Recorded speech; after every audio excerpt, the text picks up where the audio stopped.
Hoje tem aí a incumbência de acompanhar o dia a dia do Coritiba, trazer as notícias, as informações, e seja muito bem-vindo também aqui ao Bate Pronto, Rogério Scarione. Então vamos falar do Coritiba aí, Rogério, boa tarde.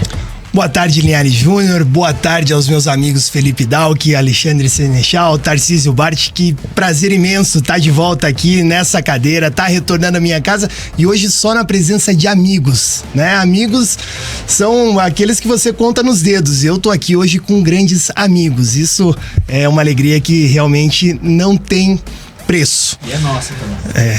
E é nossa também. Falando agora, né, sobre o Coritiba, partida de ontem, o Coritiba que empatou com o Botafogo no Couto Pereira, um jogo com um final bastante inusitado, né, porque o jogo tava num momento ali que tudo levava a acreditar que terminaria num 0-0. A partida, principalmente na segunda etapa, foi um jogo morno, foi um jogo sem muitas emoções.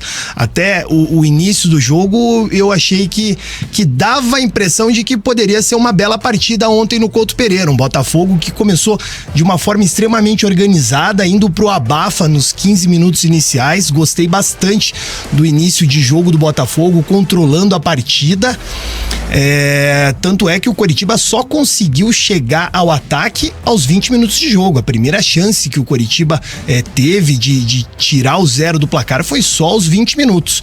E aí, dali em diante, o Coritiba conseguiu equilibrar, porque como o Dalck disse durante a transmissão, o Coxa conseguiu em 3 minutos criar 3 oportunidades. E aí parece que deu uma equilibrada no jogo, até um lance que o Eduardo do Botafogo, meio-campista, acabou, né, sendo expulso até de uma forma que é incompreensível, não precisava, né? Ele não precisava ter entrado daquela forma no Andrei. Achei que ele foi ali um pouco exagerado na forma que ele disputou a bola. E foi certamente expulso, né? De forma correta. O árbitro primeiro acabou optando por um cartão amarelo, não viu não viu uma agressão, né? Exato, não viu uma falta tão dura. Exatamente. Mas aí quando ele acaba checando na imagem, viu que o Eduardo realmente ergueu o pé, acabou atingindo a canela do Andrei, e aí ele mudou de opinião, tirou o cartão amarelo, acabou expulsando o jogador do Botafogo. E aí o Coritiba começa a ter amplo domínio da partida. O Coritiba teve diversas oportunidades na primeira etapa de sair na frente. O Coritiba desperdiçou, inclusive, algumas boas chances. O Diogo Oliveira perdeu uma chance claríssima de cabeça, que era ele e o Lucas Perry. Ele acabou errando uma finalização. Gente de calça jeans, sapato, a gente fazia aquele gol, né, que ele perdeu, né? Olha, era só ter cabeceado de olho aberto, né? Era só empurrar, né? Porque realmente a chance era claríssima. Logo em seguida, o Marcelino Moreno também faz uma boa jogada, acaba limpando os marcadores, clareia a jogada, e quando ele chega dentro da área, peca na hora da finalização, acaba chutando por cima. E ali ele desperdiça também uma boa oportunidade do Coritiba inaugurar o placar. E aí, no final do primeiro tempo, né, depois de muita pressão do Botafogo, porque depois da expulsão do Eduardo, cada falta que o Coxa fazia, o time inteiro do Botafogo, inclusive os atletas que estavam no banco de reservas, eles pressionavam por cartão, pediam vermelho, tentavam a todo momento ali cair com a mão no rosto. Então eles estavam procurando que o juiz tivesse ali uma compensação e deixasse o jogo ali equilibrado, né, no número de jogadores novamente. E o Jamerson acaba fazendo uma falta que eu achei até exagero por parte da arbitragem, um vermelho direto. Acredito se tivesse naquele momento 11 contra 11. Se tá 11 contra 11, ele dá amarelo. O juiz não expulsava, dava amarelo. Eu acho que era o mais correto naquele momento. O visual no lance, na hora que aconteceu, pareceu que foi muito duro. Pareceu uma tesoura. Pareceu uma tesoura. Exato. Por trás, e que seria... Só que ele até tenta dar a tesoura, só que ele nem faz o movimento, né? Ele acerta a perna direita no Júnior Santos. Exatamente. Só que, de qualquer maneira, foi exagero? Foi. Mas não é também um crime expulsar. Porque, é um lance na defesa, o Jamerson faz uma falta duríssima por trás, né? Que poderia ter causado uma lesão. Sim, né? Perigoso. Então, Gramado molhado. Achei exagerado, mas também não é um crime ter expulsado. Mas o árbitro... aquela falta para vermelho, a do Tiquinho, era para segundo amarelo no primeiro tempo, antes da expulsão do Eduardo. O árbitro, ele foi confuso nos critérios, né? Porque o cartão que ele aplicou no Tiquinho, depois ele teve mais uns 3 ou 4 lances que ele não deu no em segundo jogadores diferentes que ele não deu pra ninguém cartão, né? O Dalk atrapalhou o árbitro. Falou no intervalo. Elogiou antes do jogo acabar, né? Cedo demais, ele tava indo bem. Ele tava indo bem, né? Tava. Mas aí é aquela coisa, o cara fica com medo de expulsar 2, 3 jogadores numa partida. Né? Tem que aplicar a regra. Vai se complicar pra quê? O Rodrigo José Pereira de Lima, de Pernambuco, o árbitro da partida de ontem. Talvez o lance questionável nesse primeiro tempo foi exatamente o critério aplicado na expulsão do Jamerson. Mas como o Dalk falou, não vejo como um absurdo essa expulsão. Eu vejo como uma falta de inteligência do Jamerson. E naquele momento, já caminhando pro final do primeiro tempo, o Coritiba tendo amplo domínio da partida, ele dá a oportunidade do árbitro expulsar alguém. E veja a diferença de critérios, né?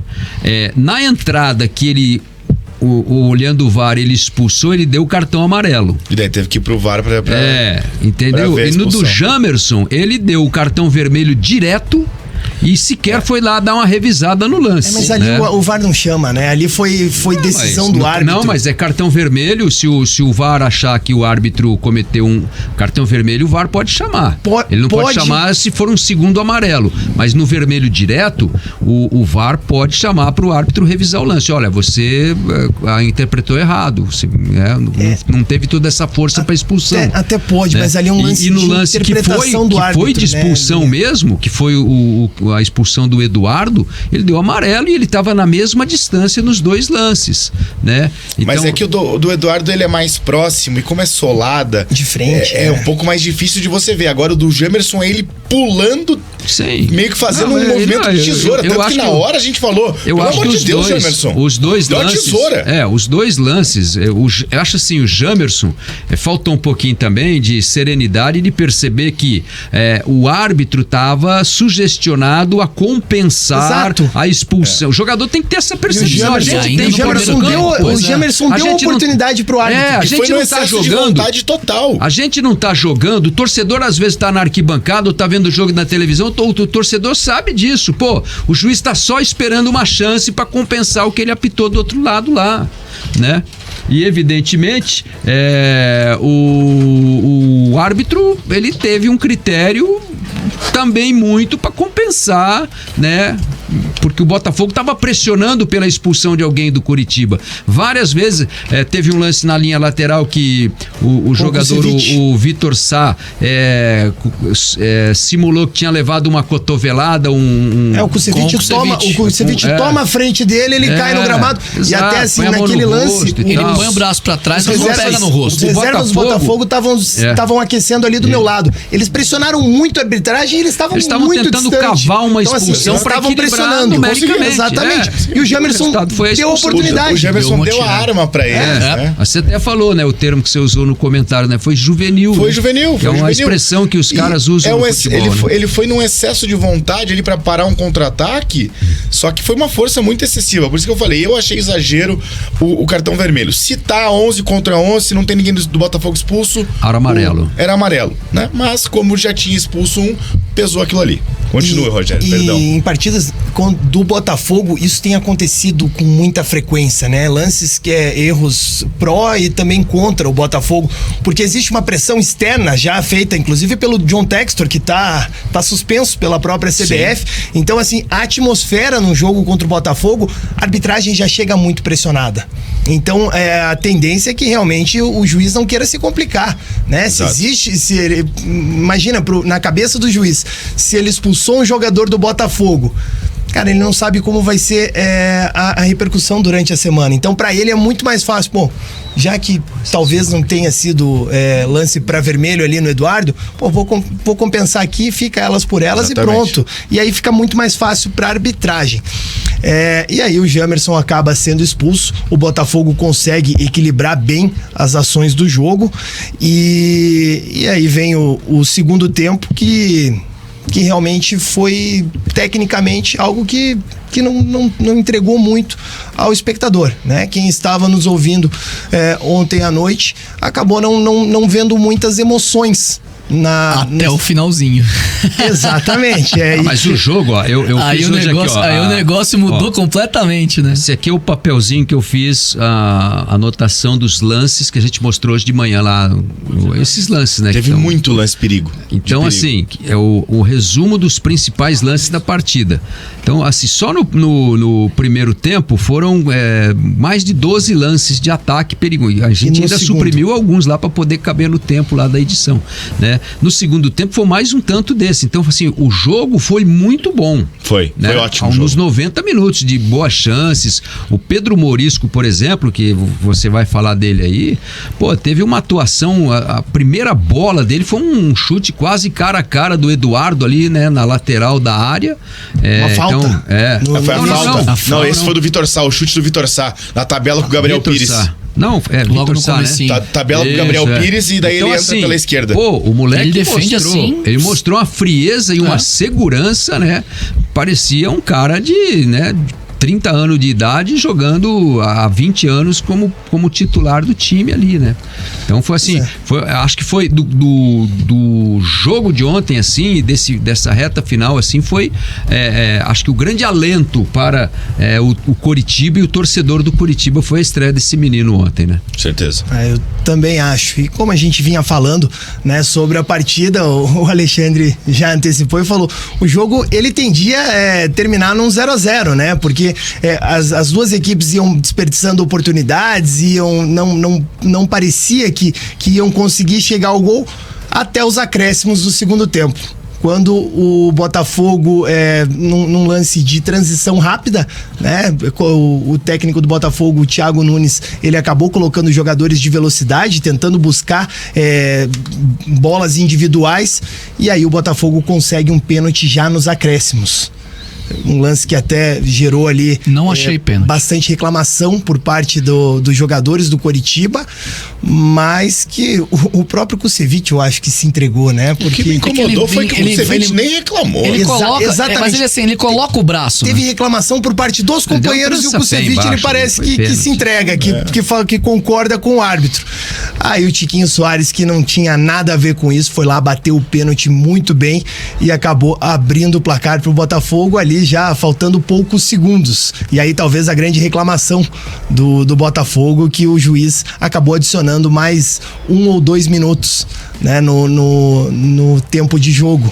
Se ele fosse seguir ali, talvez seria um lance para terminar a partida logo após a cobrança do pênalti. E o que ele não esperava é que no minuto seguinte a bola, né, acabou o Coritiba acabou retomando a partida e conseguiu o empate. Uma bola que veio do Natanael, acabou achando o Edu muito bem posicionado, livre, e acabou fazendo o gol de empate ontem.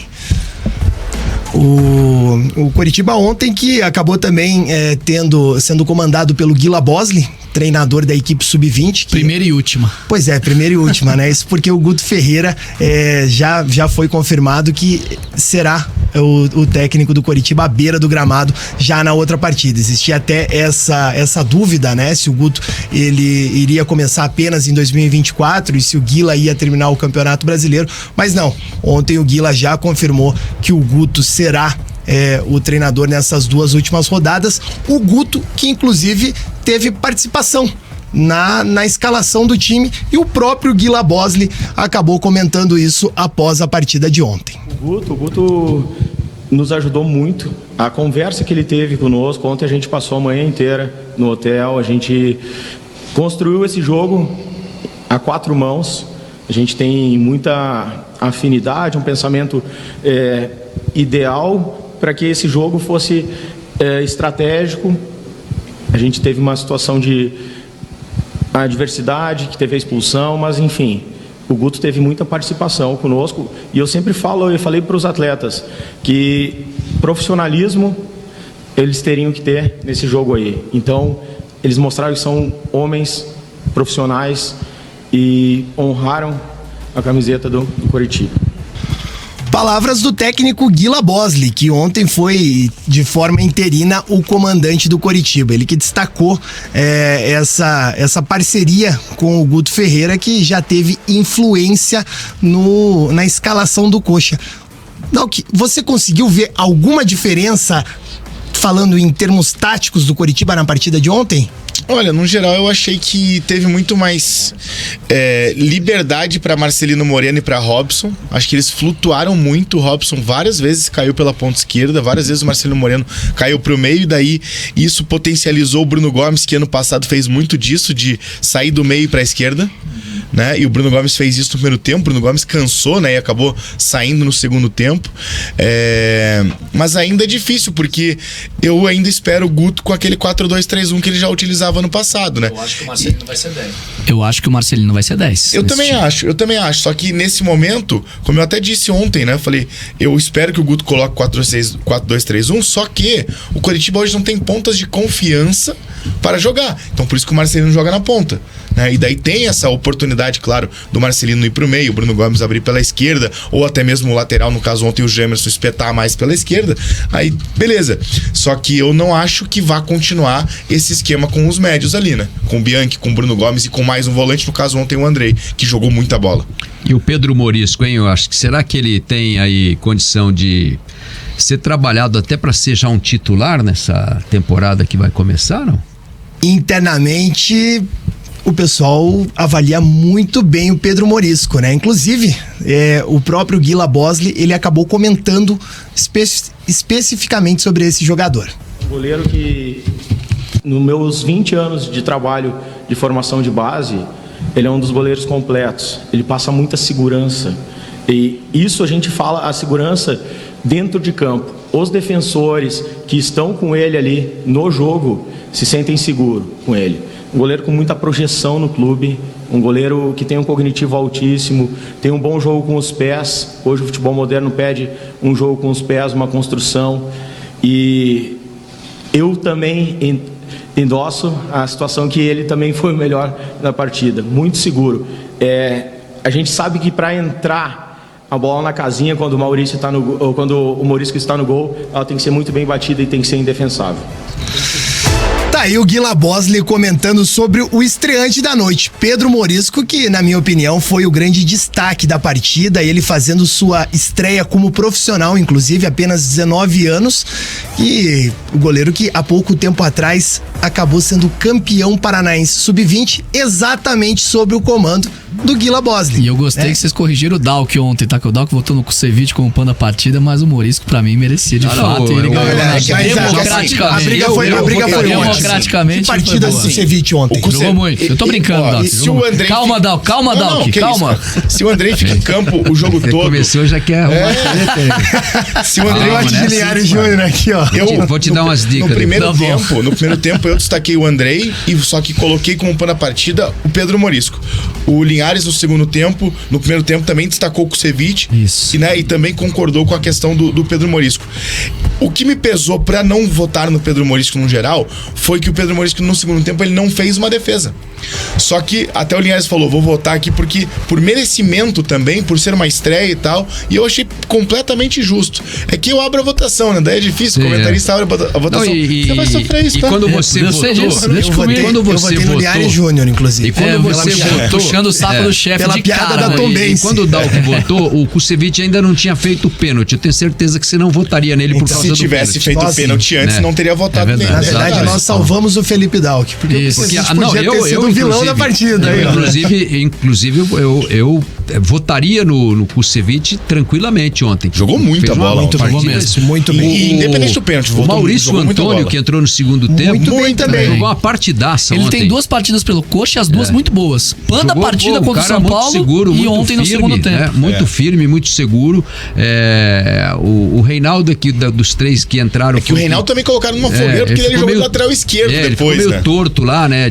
Porque assim, o Reinaldo, o que aconteceu... Pro ouvinte entender que não acompanhou o jogo ontem, teve duas alterações do Coritiba no intervalo, né? Isso. O Coritiba coloca o Reinaldo e coloca o Maurício Antônio. Exatamente. Tira o Robson e tira o Thalisson, os dois com cartão amarelo. E essa foi a justificativa do Guila perfeito. Subindo. Falei, sai os dois, ele falou os dois com amarelo. Os dois com amarelo, perfeito. E daí ele coloca os 3 zagueiros, só que em 10 minutos ele via que não dá certo.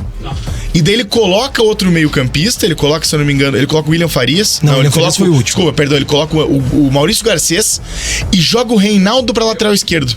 né? Então ele não mantém os 3 zagueiros, ele coloca o Reinaldo como lateral esquerdo, daí sem força ofensiva na lateral esquerda, que daí foi onde o Marcelino Moreno começou a aparecer mais. E com todo respeito, o que o Marcelino fez ontem naquele gol. Nossa, cara, foi o passe que ele deu no gol. Nojento, né? Nojento. Ele joga muito, mas ele precisa soltar mais a bola. Ele precisa soltar mais a bola. Só que assim, eu quero ver o Marcelino mais assim, nesse sentido de ser impactante para o jogo. Exatamente. Como ontem ele foi. Como se ele tiver mais centralizado, não tiver preso na ponta esquerda, ele vai conseguir, né? E aí que eu espero que entre o Guto Ferreira nessa questão.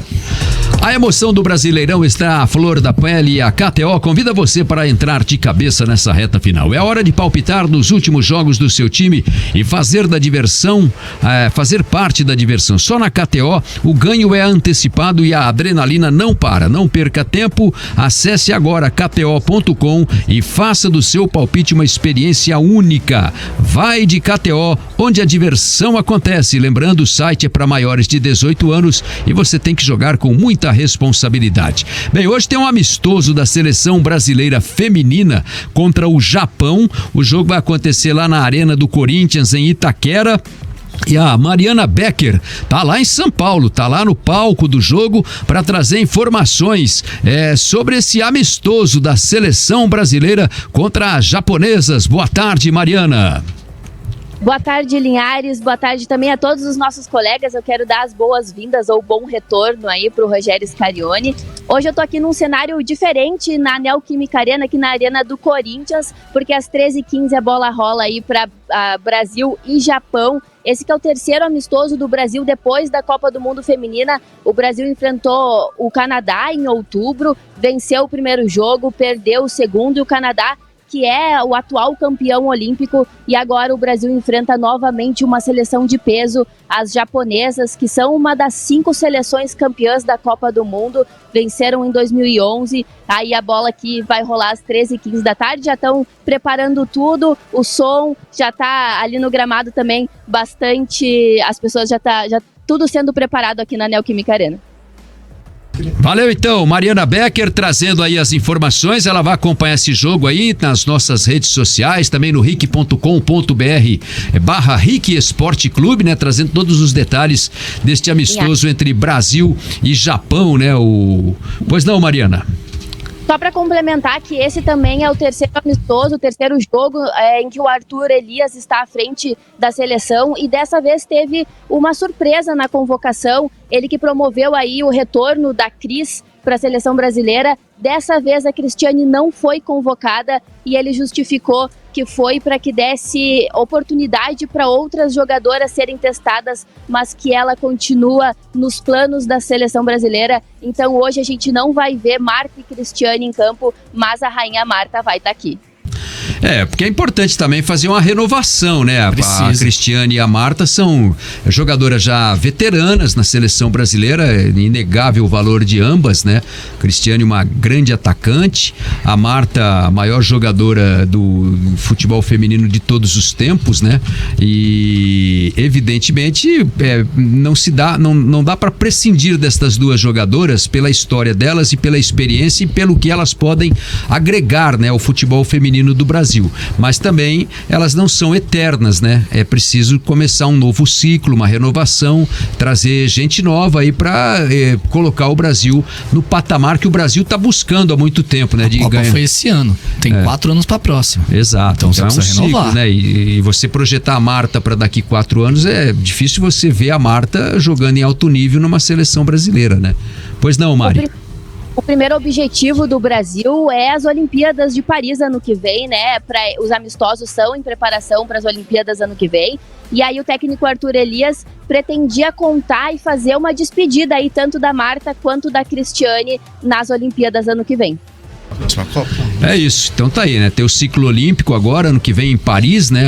Os Jogos Olímpicos. Eu acho que como se tem esse foco é importante, né? Até dei exemplo aqui fora do ar, é como se fosse o Messi na seleção argentina. Exato, é muito difícil o Messi jogar a próxima Copa do Mundo, mas vai ter 40 anos na próxima Copa do Mundo. Mas tá fazendo esse trabalho, né? Também, mas ele tá fazendo esse trabalho de transição na renovação também, né? Então eu também acho importante ter ainda a Marta Cristiane. Não, sim, inegável. Mas realmente tem que pensar para o futuro. Você não pode ficar preso a elas. Né? Porque tem que renovar Marta esse dependência, nem Cristiane dependência. Você tem que ter, né? Porque assim, a gente teve a Formiga, por exemplo, né? Que foi o jogador que mais atuou em Copas do Mundo. 7 Olimpíadas? Olimpíadas e tal. 7 ciclos, um ciclo gigantesco, assim, né? A Formiga que foi praticamente uma precursora do futebol feminino no Brasil, né? Ela foi uma das que lutou pro futebol feminino no Brasil existir. Ela no futebol feminino, a Maria Esther Bueno no tênis. Então o futebol feminino deve muito pra Formiga, né? Diga, Mari. Era pra Marta ter se despedido já ano passado, durante a Copa do Mundo, mas aí com a troca de técnico e também, né, com a péssima campanha na Copa do Mundo feminina, que o Brasil foi eliminado ainda na fase de grupos, o Arthur Elias pediu que a Marta continuasse aí pelo menos até as Olimpíadas para que ela tivesse uma despedida melhor e junto com a Cristiane pudesse ajudar na renovação da seleção brasileira. E é bacana porque tem também esse reconhecimento, né? Acho uma homenagem justa e mais do que merecida aí para Marta, para Cristiane, né? Encerrarem aí em altíssimo nível participando de uma Olimpíada. Valeu, Mari. Então você traz mais informações aí ao longo do dia no ric.com.br, também no Ric Esporte Clube e nas nossas redes sociais. E amanhã também de novo aqui no Bate Pronto a gente fala mais aí da seleção brasileira, que vai ter 2 amistosos, né? Hoje e tem outro no domingo pela manhã, é isso, né, Mari? Isso, o próximo jogo da seleção brasileira vai ser contra o Japão também, no domingo vai ser no estádio do Morumbi daí, e o Brasil também enfrenta a Nicarágua no dia 6, que vai ser na Fonte Luminosa em Araraquara. Certo, a Fonte Luminosa é a casa da Ferroviária nesse jogo contra a Nicarágua. Araraquara é uma cidade também de tradição imensa no futebol feminino. Aguaga, Nicaguaga. Muito bem. 1h08. Este é o Bate Pronto para o consórcio Servopa. Há 57 anos o consórcio de quem realiza, e KTO.com, onde a diversão acontece. Tem promoção